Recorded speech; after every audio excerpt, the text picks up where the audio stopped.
2 సంవత్సరాలు పరిపాలన విధానం మీద ఈరోజు చెప్పడం జరుగుతుంది, చర్చించడం జరుగుతుంది. ఏదో మాట చెప్పడం కాదు, ఆధారాలతో చూపిస్తూ అభివృద్ధి సంక్షేమే కాకుండా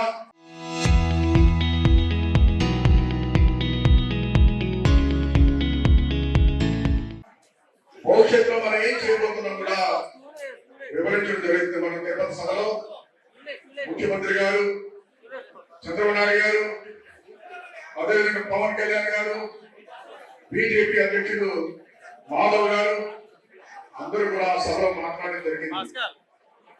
అదే సందర్భంలో మన జిల్లా వ్యాప్తంగా ఈరోజు జిల్లా మీటింగ్, జిల్లా కార్యక్రమం కూడా తీసుకోవడం కాకుండా ప్రతి రోజు కార్యక్రమాలు ఏర్పాటు చేసుకోవడం జరిగింది. ఈ రోజు ఈ కార్యక్రమం యాక్చువల్గా ప్రతిపాడు నియమించడం జరిగింది. ప్రతిపాడు నిన్న వర్షం రావడం కాకుండా అక్కడ నీళ్ళు నిలిచిపోవడం వల్ల మళ్ళీ కార్యక్రమాన్ని ఇక్కడ రూపొందించుకోవడం జరిగింది. ఆ విధంగా ఇక్కడ చూస్తే కూటమి నాయకులు కానీ అదేవిధంగా ప్రజలు కానీ పెద్ద ఎత్తున వచ్చారు. వారందరూ కూడా 2వ హామీ కాబట్టి అక్కడ కానీ అన్ని చోట ఎగ్జిస్ట్ అవ్వాలని ఈ సందర్భంగా కోరుకుంటూ ఈ రోజున మళ్ళీ నియోజకవర్గ సమావేశాలు పెట్టుకోవడం జరుగుతుంది. మళ్ళీ ఎల్లుండి కాకినాడ కార్యక్రమం కూడా ఉంది, ఆ కార్యక్రమాన్ని నిర్వర్తించుకుంటాం. ఇది చాలా ముఖ్యమైన కార్యక్రమం.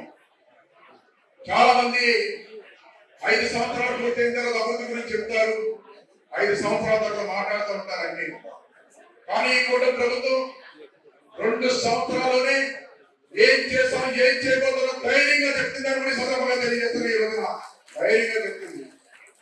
అలాంటి కార్యక్రమానికి ఈ రోజు జిల్లా కార్యక్రమానికి మనం ఏర్పాటు చేసుకునే కార్యక్రమానికి ముఖ్య అతిథిగా విచ్చేసినటువంటి మన పార్లమెంట్ రాజ్యసభ సభ్యులు సానా సతీష్ గారు, అదేవిధంగా పార్లమెంట్ సభ్యులు తెంగళ్ళ శ్రీనివాస్ గారు, అదేవిధంగా ఇది రాజకీయ సభ కాదు, ఇది అధికారులు మానవు అందరికీ కలిసి పెడుతున్న సభ. ఈ సభలో కలెక్టర్ గారు కూడా విచ్చేశారు. హరేంద్ర ప్రసాద్ గారికి కూడా ధన్యవాదాలు తెలియజేస్తున్నాం. అదేవిధంగా వేదిక మీద ఉన్నటువంటి ఈ రోజున మన జ్యోతి నెహ్రూ గారికి, రాజప్ప గారికి, సత్యప్రభ గారికి, అదేవిధంగా ఎమ్మెల్సీ పద్మశ్రీ గారు, రాజశేఖర్ గారు, అదేవిధంగా మన జిల్లా పార్టీ అధ్యక్షుడు బీజేపీ మన పిట్టిన విశ్వేశ్వరానికి, అదేవిధంగా జనసేన అధ్యక్షుడు తుమ్మల బాబు గారికి, అదేవిధంగా సోదరులు పక్కనే ఉన్న నా సోదరుని మర్చిపోయాను అన్న పంతనారాయణ అన్న గారికి, అదేవిధంగా ఈరోజు వేదిక మన వరం గారికి, పిల్లంత లక్ష్మి గారికి, అదేవిధంగా వేదిక ఇంకా సీనియర్ నాయకులు చిక్క రామచంద్ర చాలా మంది ఉన్నారు. పేరు పేరును సంబోధించడానికి టైం లేదు కాబట్టి వేదిక ముందు పెద్దలకి మీ అందరూ కూడా ముందుగా ఉదయపూర్వక నమస్కారాలు తెలియజేసుకోండి. సోదరులు చాలా సంతోషం. ఈ రోజున ఏదైతే కూటమి ప్రభుత్వంలో తిరిగినటువంటి తెలుగుదేశం పార్టీ నాయకులు కానీ, బీజేపీ నాయకులు కానీ, కార్యకర్తలు కానీ ఆ రోజు ఓట్లు అడిగారు. మీరందరూ కూడా కూటమి ప్రభుత్వం ఓటేంటి, మా ప్రభుత్వం వస్తే చేస్తామని చెప్పేసి ఆ రోజు అందరి దగ్గరికి తిరిగారు, ఓట్లు అడిగారు. ప్రజల దగ్గరికి వెళ్ళి ప్రజలకు ఇచ్చిన మాట నిలబెట్టుకున్నామని చెప్పి ధైర్యంగా, ఇటు ప్రధానమంత్రి కాదు అధికారులు అందరూ కూడా ధైర్యంగా వెళ్ళి సంక్షేమ కార్యక్రమాలు మనం మన చేతుల మీద ఇవ్వడం జరుగుతుంది. అందరూ చూస్తున్నారు. పెన్షన్ అనేక కార్యక్రమాలు, పెన్షన్ ఇచ్చాము, సూపర్ 6 ఇచ్చేసామని ఈ ప్రభుత్వం సంతోషించట్లేదు.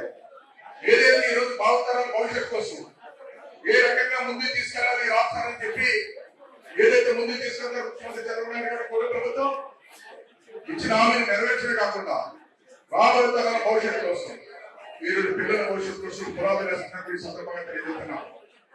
అందులో భాగంగా ఈ రోజున మనకి అనేక రంగాలు ఉన్నాయి. ఈరోజు వ్యవసాయం కానీ, అదేవిధంగా ఏదైతే ఇండస్ట్రీ కానీ, డెవలప్మెంట్ కానీ, అదేవిధంగా అన్ని రంగాలు కూడా, విద్యా రంగాన్ని కానీ, వైద్య రంగాన్ని కానీ, అన్ని రంగాలు కూడా, అన్ని రంగాలకి ఈ రోజున మీరు చూస్తున్నారు.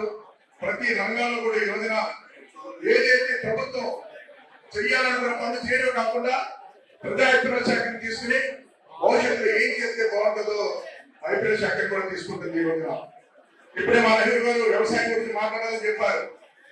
వ్యవసాయం గురించి నాకు పెద్దగా తెలియనప్పుడు కూడా నేను శాసనసభ అయిన తర్వాత 1999లో శాసనసభ అయిన తర్వాత నేను అందరితో పాటు మంత్రులతో ముఖ్యమంత్రితో పనిచేసినప్పుడు ఒక విషయాన్ని గుర్తు చేయవలసిన అవసరం ఉంది. ఈ రోజు ఆయన వ్యవసాయం గురించి మాట్లాడాలని కాబట్టి ఒక విషయాలు చెప్తాను. ఇంకా పెద్దలు చాలా విషయాలు చెప్పాలి కాబట్టి 2 విషయాలు చెప్పి నేను ముగిస్తానని కూడా సందర్భాలు తెలియజేస్తున్నాను. ఆ రోజు నెహ్రూ గారు కూడా ఎమ్మెల్యేగా ఉన్నారు. ఈ రాష్ట్రంలో వ్యవసాయ రంగాన్ని అభివృద్ధి చేయాలని చెప్పి పెద్ద ఎత్తున చాలా మంది ప్రయత్నాలు చేశారు. కానీ మన వరి పంటతోనే వరి పంటతోనే సరిపెట్టుకునేవాడు. వరి పంట ఆదాయం మీద పెద్ద ఎక్కువ ఆదాయం వచ్చింది కాదు. ఆ రోజు నెమ్మదిగా అక్వాకల్చర్ వచ్చింది. ఆ రోజున ఈ రాష్ట్రంలో ఎమ్మెల్యేలందరూ కూడా అన్ని పార్టీల ఎమ్మెల్యేలు కూడా ముఖ్యమంత్రి గారు కూడా చెప్పారు, ఈ రాష్ట్రంలో మనం వ్యవసాయం మీద ఆధారపడి బతుకుతున్నాం, వరి పంట మీద ఆధారపడి బతుకుతున్నాం. ఇతర రాష్ట్రాలు చూస్తే వివిధ పంటలు వేసుకుని చాలా లాభాలు తీస్తున్నారు. ఇతర పంటలు ఏ విధంగా పండిస్తున్నారో మీరు వెళ్ళి చూడాలి అక్కడికి అని చెప్పి ఎమ్మెల్యే కలెక్టర్ని అధికారులందరూ కలిసి అప్పుడు ఉన్నటువంటి 234 నియోజకవర్గాలు కాంగ్రెస్ పార్టీ ఉన్నారు, తెలుగుదేశం పార్టీ ఉన్నారు, వేరే పార్టీలు ఉన్నారు. ఏదో తెలుగుదేశం పార్టీలు ఉన్నా తెలుగుదేశం పార్టీలు పంపించలేదు. అన్ని పార్టీల ఎమ్మెల్యేని కలెక్టర్ని అధికారులందరూ కలిసి అన్ని దేశాలు పంపించాలని కూడా సందర్భంగా చేస్తున్నారు. ఎందుకు పంపించారంటే అక్కడ దేశాల్లో ఇతర పంటలు పండిస్తున్నారు, ఆదాయం చేస్తున్నారు, ఇక్కడ మనం ఎందుకు పండించకూడదు, వ్యవసాయం మీద ఆధారపడుతున్నాం అని చెప్పి పంపించినప్పుడు ఆ పంటలన్నీ చూసిన తర్వాత ఇక్కడికి వచ్చి రివ్యూ మీటింగ్ పెట్టారు. పెట్టి ఆ రోజున ఆయన చెప్పారు, ఇక్కడ వ్యవసాయాలు ఆధారపడి బతకడం కాకుండా వివిధ పంటలు పండిస్తే చాలా లాభాలు వస్తాయని ఆ రోజు ప్రెజెంటేషన్ ఇచ్చారు. అప్పుడు ముఖ్యమంత్రి గారు అసెంబ్లీలో మాట్లాడారండి, వ్యవసాయం కంటే ఇతర పంటలు పండించవచ్చు, పామాయిల్ ఉంది, ఈ రోజు మనకి మెట్ట ప్రాంతం ఉంది. ఆ రోజు భూములు రేట్లు ఎక్కడ ఉండేవి, పల్ల ప్రాంతంలో భూములు రేట్లు ఎక్కువ ఉంది, వ్యవసాయం పండింది కాబట్టి. మెట్ట ప్రాంతంలో భూములు రేట్లు తక్కువ ఉంది.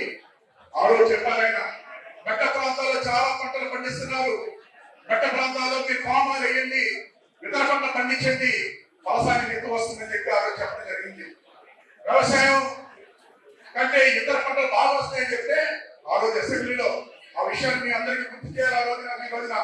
ఆ రోజు అసెంబ్లీలో రాజశేఖర రెడ్డి గారు ప్రతిపక్ష నాయకుడు, అరే చంద్రబాబు ఏమంటున్నాడో చూడండి, వ్యవసాయం దండగంటున్నాడు, ఇతర పంటకు వెళ్ళమంటున్నాడని హేళనగా మాట్లాడాలని కూడా సందర్భాలు తెలియజేస్తున్నా. ఆ రోజు హేళన చేశారు. ఈ రోజు ఇప్పుడు చూసుకుంటే 27 సంవత్సరాలు అయింది. ఆయన ఆనాడు దూరదృష్టితో చెప్పిన ఏదైతే మాటల్లో ఇతర పంటలు పండించి ఇతర వ్యవసాయం చేయని చెప్పారో, ఎవరైతే ఆ వ్యవసాయం చేసుకున్నారో, ఇతర పంటలకు వెళ్ళారో, పామాయిల్ పంటలకు వెళ్ళారో వాళ్ళే లాభాలు సంపాదిస్తున్నారు. వరి పంట కంటే సందర్భంగా తెలియజేస్తారు, వరి పంట కంటే ఆదాయం తెలుస్తున్నారు.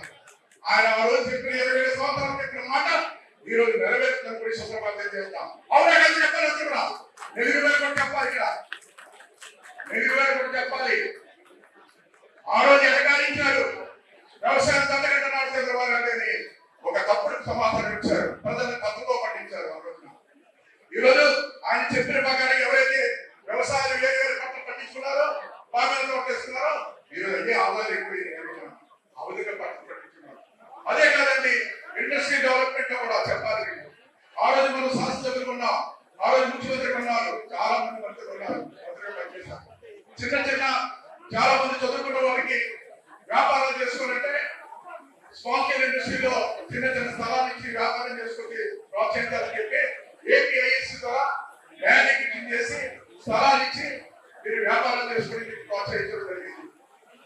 గత 5 సంవత్సరాలండి ల్యాండ్ ఎక్విజిషన్ లేదు కదా, ఒక్కరికి వ్యాపారం చేసుకుని ఇచ్చిన సందర్భాలు జరిగింది. అదే సంఖ్య మనకి అన్ని శాఖలు ఉన్నాయి, ఇంకా అన్ని రంగాల్లో కూడా మంత్రి పదవులు ఇచ్చారు. ఈ రోజున చెప్తున్నారు, ప్రతి జిల్లాకి వెళ్ళి జిల్లా సమీక్ష పెట్టి ఆ జిల్లాలో ఏం జరుగుతున్నాయి, ఏం చేస్తే బాగుంటుందని మంత్రి సమీక్ష పెట్టి సమావేశం పెట్టి ఏం చేయాలో ప్రణాళిక చేస్తున్నారు అన్ని శాఖలు కూడా. మీరు అడుగుతారు, ఈ రోజున 5 సంవత్సరాల వైసీపీ పార్టీ ఆరోగ్య ముఖ్యమంత్రి చంద్రబాబు ఏదైతే 5 సంవత్సరాల పరిపాలన ముఖ్యమంత్రి ఉన్నప్పుడు ఎవరైతే మంత్రులు ఉన్నారో ఒక జిల్లాకు వచ్చి ఒక సమీక్ష పెట్టి ఏం కావాలి, ఏం చేస్తా బాగుంటే అడిగిన సందర్భాలు ఏమి సందర్భాలు కష్టపడుతుంది. ఈ రోజున అన్ని శాఖలు కూడా రివ్యూ చేసి కలెక్టర్ని అందరినీ పదాపతి సమావేశాలు పెట్టి సమస్యలు ఏమున్నాయి ఈ జిల్లాలో, ఏం చేస్తే బాగుంటుందని ఒక ప్రణాళిక సిద్ధం చేసుకుంటే ఈ రోజున ఇప్పటికి 2 సంవత్సరాలు అయింది. ఆ ప్రణాళికలన్నీ కూడా బాబాయ్ భవిష్యత్తులో చేయడానికి ఇది గొప్ప వేదిక గురించి సందర్భంగా తెలియజేస్తుంది. ఈ రోజున ఆ విధంగా చేసుకుంటూ ముందుగా నేనేమంటానంటే, ఈ రోజున మీరు మనం అందరూ కలిసి ఈ రోజున ఏదైతే ఈ ప్రభుత్వం చేస్తున్న అభివృద్ధి సంక్షేమ కార్యక్రమాలు ప్రజల దృష్టి తీసుకెళ్లాల్సిన అవసరం ఉంది. ప్రజలు కూడా తెలుసు అన్ని విషయాలు కూడా. కానీ వైసీపీ పార్టీ దుష్ప్రచారం చేస్తుంది. మనం మంచి పని చేస్తే చెడు చెప్తున్నారు, ఏదో తప్పుదో పండించాలని చూస్తారు. అంటే నేను ఈ మాట ఎందుకు చెప్తానంటే, ఆ రోజు వ్యవసాయం దండని ఏ రోజు అన్నారో ఆ రోజు తప్పుదో పండించారో అదే విధంగా మనం మంచి చేస్తుంటే చెడు మాట్లాడతారో ఆ చెడుని ఇప్పటి నుంచే మరి ఖండించాలని కూడా సందర్భంగా తెలియజేస్తాం.